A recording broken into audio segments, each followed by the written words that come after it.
안녕하십니까. 사실과 자유 이승만 TV의 주익중입니다. 위기 한국의 근원 반일 종족주의 시간인데요. 오늘은 친일 청산 작업에 관해 말씀드리겠습니다. 오늘날 대한민국에서 친일파는 공공의 적입니다. 이른바 과거 일제 때의 친일파는 마치 부관 참시되듯 그 행적이 일일이 파헤쳐졌습니다.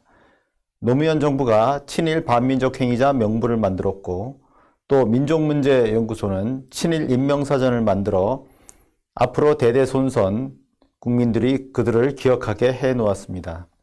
그들 이름이 들어간 도로명을 바꾸고 국립묘지에서 묘를 파내는 일도 진행되고 있습니다. 또한 현재의 친일파, 즉 무언가 일제시대에 대해서 뭔가 다른 목소리를 내는 사람들, 즉 일제 식민 지배기에 우리 민족이 단련되었다는 그런 말을 한 문창극 씨는 총리에서 낙마했고, 위안부에 관한 팩트를 책에 담은 박유하 교수는 민형사상의 무거운 처벌 위협을 받았습니다. 과연 친일은 정령 용서할 수 없는 무거운 범죄일까요? 해방 후 친일 청산을 못한 게 치명적 과오고, 그래서 비록 60년이 지나서라도 친일 청산을 하는 게 옳았을까요?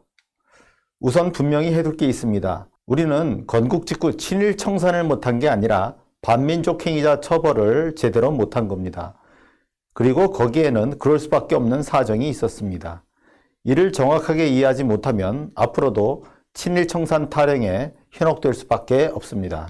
자, 첫째로 1948년 건국 후 재헌국회가 추진한 건 반민족 행위자 처벌이었습니다. 재헌헌법 부칙에 1945년 8월 15일 이전에 악질적인 반민족 행위를 처벌하는 특별법을 제정할 수 있다고 했고, 그에 따라 반민족행위 처벌법이 제정됐습니다. 10월에는 반민족행위 특별조사위원회, 약칭 반민특위가 발족해서 조사와 처벌 작업에 들어갔지요. 반민족행위자 처벌과 친일파 처벌이 같은 거 아니야? 하고 묻는 이도 있겠습니다. 그러나 양자는 엄연히 다릅니다. 직관적으로도 반민족 행위자가 무언가 악랄하게 민족에 해를 끼친 자라고 한다면 친일 인물, 친일파는 단지 일제에 협력한 자, 일제와 친하게 지낸 자 아니겠습니까? 비유를 들자면 조직폭력배, 조폭의 멤버인 것과 조폭의 친구인 것은 전혀 다르죠. 조폭의 조직원으로 활동하는 것은 범죄의 일종이지만 조폭과 친한 건 범죄까지는 아니죠. 물론 반민족 행위자와 친일파가 완전히 별개는 아닙니다. 그림에서 보는 것처럼 친일파는 반민족 행위자를 포괄합니다. 자, 학창시절에 배운 우리 수학의 집합 개념을 쓴다면 반민족 행위자는 친일파의 부분집합이라고 하겠습니다.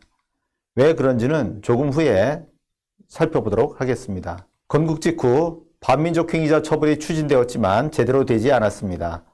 반민특위가 악질적 반민족 행위자로서 688명을 골라 조사하기 시작했습니다. 그런데 얼마 안 가 반민특위가 와해되고 반민족 행위자 처벌이 급히 마무리됩니다. 기소된 반민족 행위자 중 79명이 판결을 받았고 10명만 실형을 선고받았으며 그나마 곧 다 풀려났습니다. 이처럼 반민족 행위자 처벌이 제대로 안 된 것은 친일파가 득세했기 때문은 아닙니다. 그것은 반민족 행위자 처벌보다 더 시급한 국가적 과제가 있었기 때문입니다. 당시 제주도에선 남로당의 무장 봉기가 진압되지 않았고 여수 순천에선 주둔 국군의 반란까지 일어났습니다. 신생 대한민국이 공산 세력의 준동으로 전복 위기에 몰렸는데 반공투쟁의 최전선에 있는 경찰 핵심 요원들을 반민족 행위자로 처벌할 수는 없었습니다. 반민족 행위자 처벌보다는 공산 세력과의 싸움이 더 화급했기에 이승만 대통령은 반민족 행위자 처벌을 막았습니다. 반민족 행위자를 처벌할 수 있었다면 좋았겠으나 더 시급한 공산 세력과의 싸움 때문에 그렇게 할 수 없었던 겁니다. 반민족 행위자 처벌은 그걸로 끝났습니다. 이들을 다시 처벌할 길은 없었습니다. 그리고 한동안은 잠잠했습니다. 자, 그런데 64년에서 65년 한일회담 반대운동 때 반민족 행위자 처벌론이 친일 청산론으로 탈바꿈해서 등장합니다. 그때 당리당략밖에 모르는 야당 정치인들은 박정희 정권에 타격을 주기 위해 반일 감정을 적극 조장했습니다. 그 분위기 속에서 제야의 임종국이란 인물이 1966년 한국의 대표적 문학작가 등 지식인들이 일제 말 어떤 친일 행위를 했나를 다룬 책 친일 문학로원을 냅니다. 그는 1989년 생을 마칠 때까지 계속해서 일제의 침략과 친일의 역사를 다룬 그런 책을 여러 권 냈습니다. 특히 1979년에 나온 해방전후사의 인식에 실린 일제 말 친일 군상의 실태라는 글은 지식층과 대학생에게 널리 읽혔습니다. 제가 대학생일 때인데요. 그 글을 읽었을 때의 충격이 지금도 느껴집니다. 그가 1989년에 사망하자 그의 유지를 실천하자는 이들이 나옵니다. 그가 1만 2천여 장의 친일 인명 카드를 만들어 놨다고 하거든요. 1991년 반민족문제연구소가 창립하는데 나중에 민족문제연구소로 이름을 고치죠. 이 연구소는 친일파 99인 3권과 청산하지 못한 우리 역사 3권 등을 내면서 친일 청산론에 불을 지핍니다. 이들은 1994년부터 친일파 고발 작업의 완결판으로서 친일 인명사전의 편찬을 추진합니다. 이 연구소는 2001년에 친일 인명사전 편찬위원회를 조직하고 사전 편찬을 추진했는데요. 국가 예산 지원을 못 받게 되자 국민 모금을 통해서 발간비를 조달하고 그렇게 해서 편찬 작업에 착수했습니다. 한편 노무현 집권기에는 국가 차원의 친일 청산 작업도 진행됩니다. 2004년 3월에 일제강점화 친일 반민족행위 진상규명에 관한 특별법이 제정 공포되었습니다. 노무현 탄핵의 여파로 집권당이 국회 다수 의석을 차지한 결과였습니다. 이 법에 따라 대통령 소속위원회로 친일 반민족행위 진상규명위원회가 2005년 5월 조직되어 친일 반민족행위자 선정 작업에 들어갔습니다. 2009년 11월 말 활동을 마친 이 위원회는 친일 반민족 행위자로 1,005명을 선정했는데 이는 1949년 반민특위가 취급했던 688명보다 300여 명 더 많습니다. 한편 민족문제연구소가 조직한 친일 인명사전 편찬위원회는 2009년 11월 친일 인물로 4,389명을 선정해서 사전을 편찬했습니다. 이는 앞에 반민족 행위자 수보다는 물론이고 정부가 선정한 친일 반민족 행위자 수보다도 훨씬 더 많습니다. 자, 청산 대상이 이렇게 늘어난 것은 해당 인물의 친일 반민족 행위가 새로 드러나서가 아닙니다. 그냥 더 많은 사람이 선정되도록 기준을 바꾼 결과에 불과합니다. 일례로 일제와 관료로서 각기 반민족 행위자, 친일 반민족 행위자, 친일 인물로 선정되는 자의 기준을 보도록 하겠습니다. 화면을 봐주시면요. 반민법은 군 경찰의 관리 관공이로서 악질적인 행위로 민족에게 해를 가한 자 또는 악질적 죄적이 현저한 자를 반민족 행위자로 규정했습니다. 반면 노무현 정부 때의 친일 반민족 행위법은 일정 직급 계급 이상의 관리나 헌병 경찰로서 민족 구성원의 감금, 고문, 학대에 앞장선 행위를 친일 반민족 행위로 보았습니다. 나아가 민족문제연구소는 어느 직급 이상의 식민통치기구의 일원으로서 식민 지배의 하수인이 된 자를 친일 반민족 행위자로 판정했습니다. 각기 악질적인 자, 탄압의 앞장선 자, 하수인, 이것이 기준입니다. 즉 기준을 낮춰 잡아서 더 많은 사람이 걸리도록 한 게 노무현 정부 때의 정부와 민간의 친일 반민족 행위자나 친일 인물 선정 작업이었습니다. 비유하자면 촘촘한 그물로 물고기를 잡으니 더 많은 물고기가 그물에 걸리는 격입니다. 당연히 그림에서처럼 반민족 행위자 수보다 친일 반민족 행위자가 더 많고 또 그보다 친일 반민족 행위자가 더 많게 되는 것입니다. 그리고 반민족 행위자는 친일 반민족 행위자의 말하자면 부분집합이고 또 친일 반민족 행위자는 친일 인물의 부분집합이다 이렇게 말씀드릴 수 있겠습니다. 반민족 행위자와 친일 인물은 이렇게 다른데도 노무현 정부와 민족문제연구소 등은 제2의 반민특위 운운하면서 마치 건국 직후 실패한 반민특위를 되살리는 것처럼 국민에게 선전선동했고 그게 먹혔습니다. 친일 인명사전 발간에 7억 원인가 하는 국민성금이 몰리고 또 친일 반민족행위 진상규명법 국회 통과에 보수정당이라던 당시 야당 한나라당이 동의했습니다. 여론에 밀린 이 한나라당의 행태는 완전히 정신나간 행위였습니다. 이제 과거 반민특위 때 대상이 아니었던 이들이 대거 친일 행위자로 등재됩니다.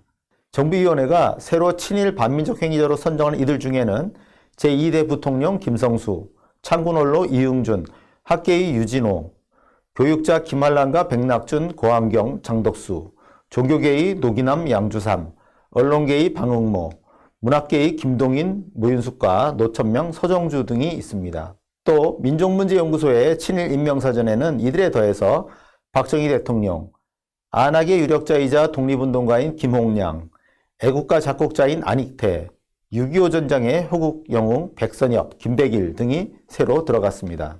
이들은 반민특위 때는 문제가 되지 않은 사람들이었습니다. 이 대목에서 저는 두 가지 의문을 품습니다. 첫째, 재헌국회는 왜 이들을 문제 삼지 않았을까요? 왜 친일 행위자까지는 처벌하지 않았을까요? 둘째, 노무현 정부의 집권 여당과 민족문제연구소 등은 왜 이들을 포함한 친일 인물 범주를 새로 만들어냈을까요? 우선 첫째 질문부터 보겠습니다. 재헌국회는 왜 친일 행위자까지는 처벌할 생각을 안 했을까요? 한마디로 친일 행위자를 다 처벌하면 수십만 명이 될지도 모르기 때문이었습니다. 이 친일 행위자들은 대개 일본군에 지원하라고 선전하고 전시 국채 모집 선전을 하며 일본군의 전승을 축하하는 일을 했습니다. 바로 일본의 침략 전쟁에 한국인을 동원하는 데 협력한 것입니다. 이런 협력이 결코 잘한 일은 아니죠. 하지만 당시 그렇게 할 수밖에 없었고 또 이는 전 조선에 만연한 일이었기에 재헌국회는 이들까지 처벌하려 하진 않았습니다. 일례로 식량 공출과 노무동원은 지방의 말단 관료 조직이 매달린 일인데요. 면석이, 면의 담당 직원들은 악착같이 식량을 찾아내고 노무자를 동원했습니다. 이들은 명백한 친일 행위자라 할 것입니다. 또 학생들이 조선어를 쓴다고 때리고 닌쿠달렌, 일본어 발음입니다만 인고달련입니다. 인고달련이라고 운동장에서 체조와 작물 재배를 강요하며 산에서 솔뿌리를 캐오게 학생들을 닥달하고 또 지원병에 응모하라고 교실에서 어린 학생들을 압박한 그런 교사들도 많았습니다. 이들 역시 명백한 친일 행위자였습니다. 위아래 할 것 없이 전시 협력 행위가 만연했습니다. 이들을 모두 처벌한다면 그 수가 수만이 될지 수십만이 될지 몰랐습니다. 그래서 재헌국회는 고위급과 거물급으로 책임이 중하거나 악질적인 반민족 행위자만 처벌하려 했습니다. 단지 일본군 장교였거나 무기를 몇 차례 헌납했거나 대동아 공영권을 찬양하는 시를 쓴 정도는 처벌 대상으로 삼지 않았습니다. 그게 당시의 국민적 합의였습니다.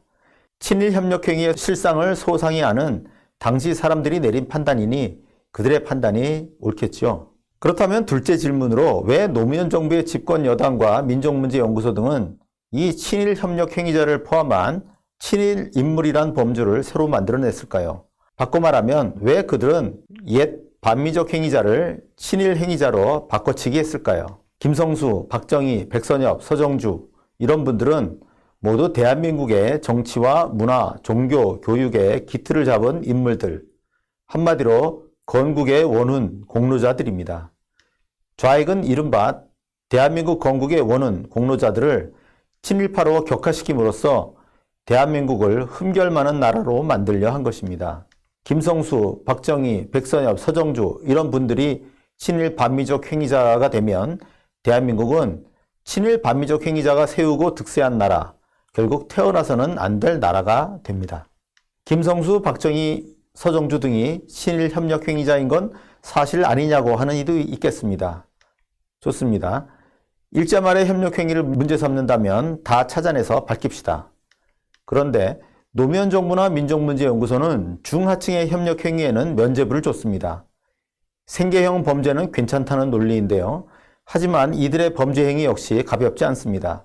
당시 쌀 공출, 노무동원만큼 농민과 노동자들에게 극심한 고통을 준 게 있을까요? 산에서 교사가 시킨 송근 채취를 하느라 어린 학생들이 얼마나 힘들었을까요? 쌀 공출, 노무동원, 학생 근로동원을 맡았던 면석이, 면노무계, 순사보, 교사 이 사람들도 모두 명백히 친일 반민족 행위자입니다. 시로 일본의 승전을 찬양했던 서정주나 노천명이 이 수많은 익명의 면석이, 순사보, 교사들보다 더 악질적이라고 볼 이유는 전혀 없습니다. 노무현 정부의 위원회와 민족문제연구소 등은 이 상층의 협력자만 문제 삼아 그들을 친일 반민족 행위자로 판정했습니다. 그리고는 그것이 반민특위가 못다한 친일청산이라 했습니다. 이는 사기행위, 일본말을 써서 안 됐습니다만 네다바이입니다. 네다바이란 가짜 돈다발 등으로 지능적으로 사람을 속여 금품을 빼앗는 것을 뜻하죠. 지능적으로 사람들을 속여서 마치 반민특위가 못다한 일을 한다면서 대한민국 건국과 호국, 부국의 영웅들을 친일 반미적 행위자로 몰았던 것입니다. 실제로 피해를 입었던 당대 사람들이 전혀 문제 삼지 않았던 이들을 후대의 인물들이 단죄한 겁니다. 늦게 태어난 행운을 누리는 자의 폭거라고 할 수밖에 없습니다. 대한민국의 명예를 떨어뜨리고 대한민국을 진창에 처박기 위해서였던 것이죠. 그 사기에 많은 국민이 넘어갔습니다. 오늘날 일제에 대한 협력과 북한 정권에 대한 협력 중에서 더 중대한 과오는 어느 쪽일까요? 당연히 후자죠. 한국인은 일제에 대한 협력 문제를 캐는 것만큼 과거 대한민국 건국을 방해하고 그를 파탄시키려 한 공산주의자들과 그 동조자들의 활동을 캐고 있습니까?